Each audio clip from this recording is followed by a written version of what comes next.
So the inspiration for today's service actually came from the worship team. Every year at the start of a new worship year, we have a kickoff meeting for the new worship team, which typically means there's some people that have been on for a while and then there's some fresh faces. And so we want to get everyone oriented and get to know each other. And one of the first exercises we do as a get to know you is that we have everyone go around the room and they share their particular spiritual journey. That is, they share the religion that they grew up in, if they grew up in a religion, how they felt about that, and maybe how that evolved throughout their lifetime and where they're at today. And then as a second sharing, we ask them to share how they ended up at UUI and what UUI means to them. And one of the things that is illuminating about this exercise is it really highlights for the worship team the diversity of experiences and beliefs of the people that they will be sharing the creation of worship with. And by extension, it highlights the diversity and different backgrounds and traditions that they will experience here at UUI, because we come from many different traditions and backgrounds, all of us here at UUI, and we hold a wide range of theological and religious perspectives. Now, UU congregations have different histories and different traditions and different points of emphasis. And sometimes a congregation starts to tell a story about itself that can be a little restrictive. Like in the Midwest, the UU church might think, oh, we're all a bunch of humanist agnostics here. Or on the East Coast, it might be, oh, we're all a bunch of liberal Christians here. In either case, people might think that they know what a typical member of their congregation is like. But the reality is there are no typical members of a UU congregation. We all have our own stories about our journey, and we come into this space with very diverse beliefs and needs and values. And it's good to be reminded of that. So sharing in our diversity is one of the great things about this time that we spend together. At the same time, the exercise holds up the common needs and wants and values that bring us to UUI and to Unitarian Universalism. We gather here because we share a core set of fundamental values, like freedom to grow and question, the need to care for our earth, the inherent worth and dignity of all people, and working for peace and justice, and especially love as a powerful force for changing the world. We are varied in our beliefs and backgrounds, but as UUs, we share these powerful core values as expressed in our principles, and we are brought together in our covenant that we say every Sunday, which is our promise to make these values real and vital in our life and in our communities, and to live them out to the best of our ability. So we are many and diverse, and we are also one.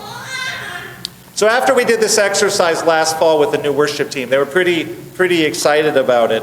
And they said, we should do that as a congregation. We should build a service around that, around sharing with one another our journey and how we came to UUI and what we value here. And so here we are. There are going to be two parts to this sharing. We're going to begin by having the worship team share briefly with you their own personal journeys. And then later in the service, you will form into small groups and do your own sharing together. This is a little bit of an experiment. I'm going to ask you to bear with me. There may be a slightly more than the usual level of chaos, but it'll be good. We'll just breathe through it together, and it'll be good. So I'd like to open the sharing of the worship team with these few lines by the great poet and Sufi mystic Rumi, who said, "Out beyond ideas of wrongdoing and right-doing, there is a field.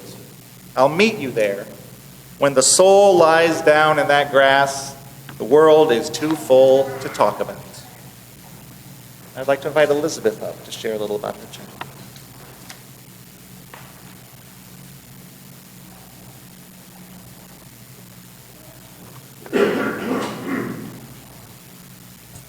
Good morning. Morning. So I'm Elizabeth Valencia Gutierrez, and I've been with UUI, 2.5 years, maybe a little bit longer. So very briefly, I was born in Mexico. I was an accidentally born in Mexico child. My dad lost his job, and he crossed back across the border where he knew. And he always tells me, "You were made in the U.S., though." And so 2 weeks after 2 to 3 weeks after I was born there. So I'm a child of the immigration process. I grew up Catholic, and my life was a Spanish-speaking church, so I read the Bible in Spanish, so I'm even learning to connect to the Bible now in English. At the age of 14, I was inspired to become Muslim by myself, for myself, and due to a lot of body shaming that I was already experiencing as a young teenager from a lot of bullying, and seeing my mom pretty critical of her own body, I became really interested in the headscarf that Muslim women wear, which wasn't far removed from the Catholic movies that we grew up watching where Mary was always covered. And it was really the headscarf that intrigued me and led me to read the Quran in English. So I read the whole translation of the Quran. Translation was all right. And at 14, I was interested. I didn't know I could convert. And so, one thing led to another, and one day I'm on the phone. Actually, it was a day that I was really down and depressed. And I ended up having a religious experience where I was actually thinking at that time of taking my own life. I was getting ready to write a letter to my parents, and I was going to take a bunch of pills that day. And out of nowhere, I had a thought in my head that said, why don't you become Muslim? I didn't even know you could convert to Islam. So, I ended up getting the yellow pages, called mosques, and I ended up taking my testification of faith on the phone with a 13-year-old girl and her dad as a witness, a dentist, and his assistant. And my life really changed from that point on, and I became pretty religious, pretty hardcore. I wore the scarf. I covered my face for a couple of years. I had my kids, and then I entered into a Sufi mystic path, which really, really facilitated Buddhism. So with me, I don't have my Sufi beads, but I have my malas, which are Buddhist. And somehow I ended up really utilizing Buddhism as a tool for my mental health, because even though I was walking all these paths, that didn't mean that mentally everything was all right. So Buddhism sort of connected with that. And just to end, the way that I ended up here, I got separated 2 years ago from my kid's dad, and he actually invited me to come here. I was still in my headscarf, and I was just like, no. I was so, very conservative, like this is weird and whatnot. And I showed up here in my headscarf. I finally gave in, and I said yes. And I knew that this would be home from that moment. And so this congregation has watched me not only go from walking in with a headscarf, but removing it. It's watched me go from carrying a husband on my arm to no longer carrying him, but he still comes, and we don't know what we're doing. And then I'm also now a Meadville Seminary student.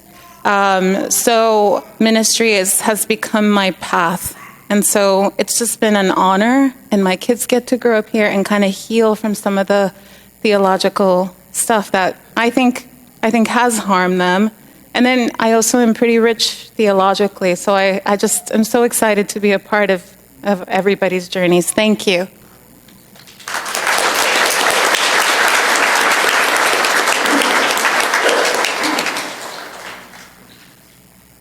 Hello again. My name is Corinne Kalin, and where do I begin? I am a young person, and as a young person, I do not have as much religious background as some of you all may have. But, all right, so when I was a little girl, I was raised as a Lutheran because that was just what my parents happened to be doing at the point.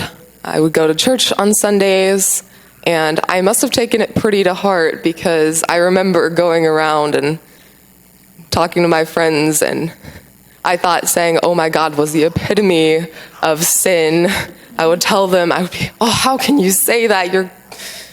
What are you doing to yourself? And, all that. But I don't know. I think that was part of me just taking onto heart what I found around me. But once my dad started to travel for his work, we didn't go to church as much.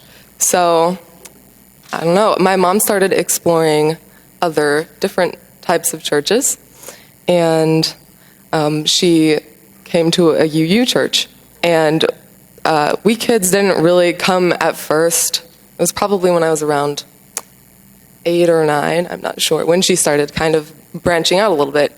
But she ended up really finding a community where she didn't feel pressure to have any set of beliefs. She felt a lot less pressured into conforming to, very strict rules or judgment. And she eventually brought the family. And so ever since about 4th or 5th grade, I've been here, and I've been able to grow through this congregation and experience neighboring faiths, coming of age, OWL, all these programs that helped shape me into the person that I am today, and helped me form my own set of ideals, beliefs, and ultimately feel free to be okay with whatever I believe. And I'm very thankful for this experience and being able to grow through this church that has been so enriching and so eye-opening. And for that, I will carry with me the rest of my life.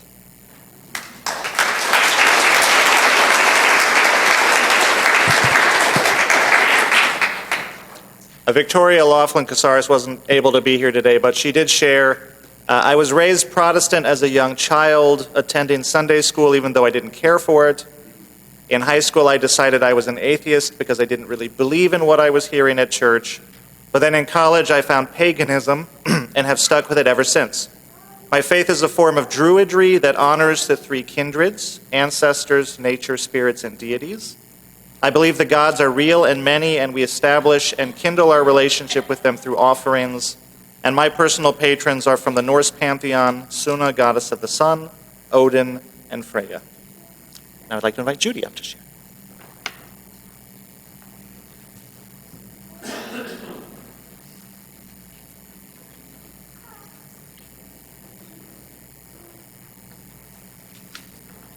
Hi.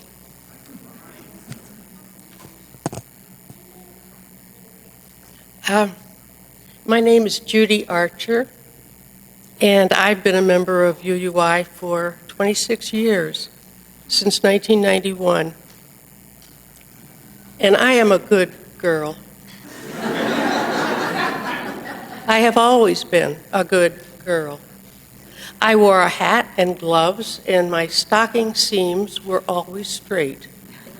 On trains, planes, and buses, and on Sundays, when I attended church with my parents, a mainstream, conservative, Protestant church. I was polite. I didn't question. I learned easily all that I was taught. These traits allowed me to slide along smoothly on my spiritual journey until, as I matured, I began to question. I realized I had learned, but I didn't understand. My rational mind couldn't make sense of the things I was told to learn. I didn't even know what some of the language meant. Other churches I attended, mostly mainstream Protestant, were very similar. I could have fit smoothly into any one of them, except that I couldn't. Clearly, I was on the wrong road. It wasn't until friends introduced me to Unitarian Universal churches, first All Souls, and then UUI, that I found I could relax, that the pieces of my life and my reasoning mind began to come together. My journey could continue with the loving support of other travelers like me, and with the guidance of well-researched, understandable literature. It has been a wonderful relief to find a place where I belong. And I'm still a good girl. But now I wear a hat and gloves only in winter.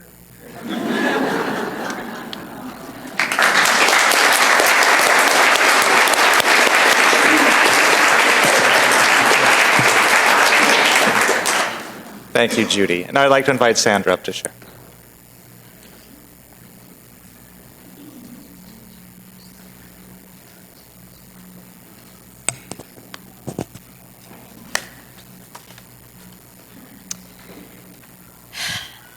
From Judaism to UU-ism, my religious journey.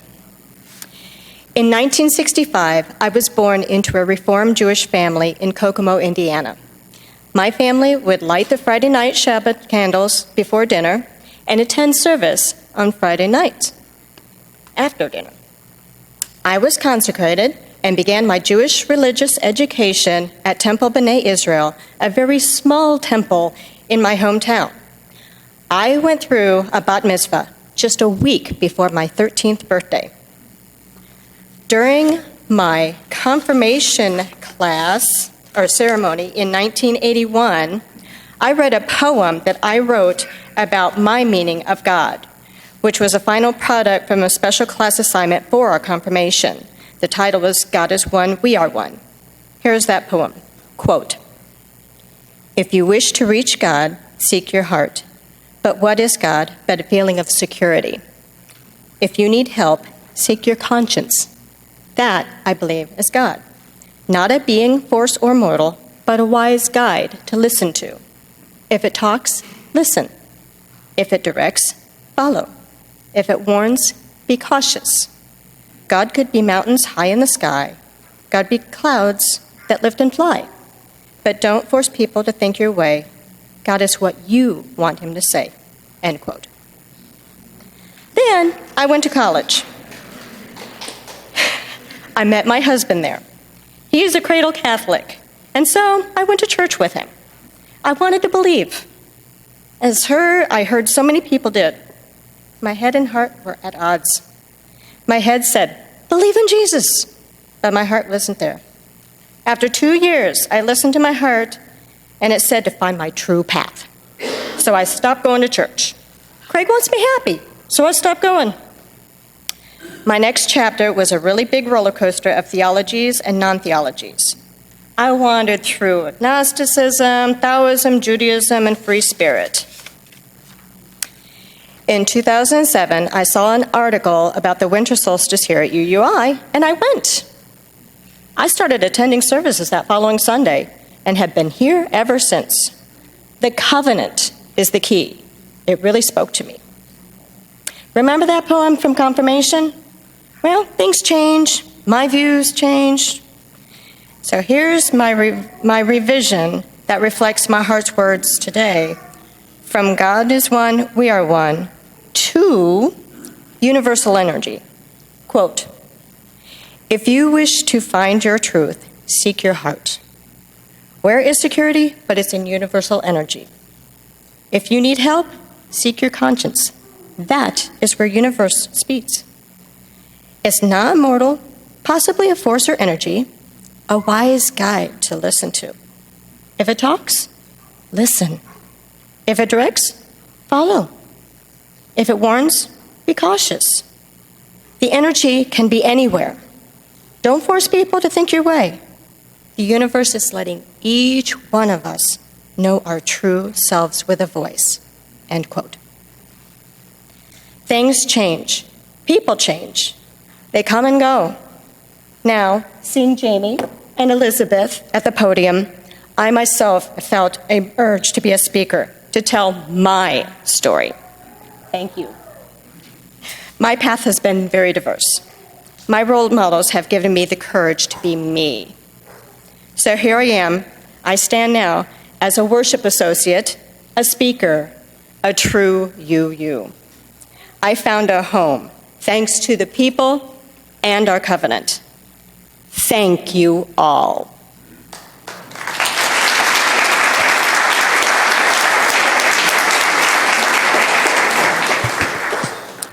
Would you please join in singing hymn 318, We Would Be One? You can remain seated for this.